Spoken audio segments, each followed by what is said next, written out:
I wanted to ask about the National Guard troops. How is the White House coordinating with how they're being placed in D.C., what areas? And then also, how long should people here in the district anticipate the National Guard to be on the ground patrolling the streets? I don't have a timeline for you, Libby, but we will keep you posted on that. I think the president, as you know, and this administration, he came to this briefing room with members of his cabinet to lay out the rationale and the reasoning for federalizing the National Guard here in Washington, D.C., and for our work with the Metropolitan Police Department to make our district safer.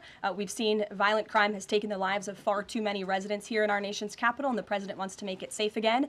And as for the coordination efforts, this interagency team is meeting and talking daily. In fact, there's a meeting taking place right now in the West Wing with members of the interagency task force to continue to discuss not just the National Guard deployment, but also how we can continue to remove public safety threats off of the streets of Washington, which, as the numbers I just showed you prove, they are doing every single night. I will just reiterate, 465 total arrests and counting since the start of this operation. I believe 11 or 12 days ago. I'll have to check the calendar, but those are pretty remarkable results. If not for this task force and their high level of coordination and the leadership of this president, there would have been 465 more violent criminals on the streets of this capital that you all live in every day. So I think we should all be very grateful for that. Steve?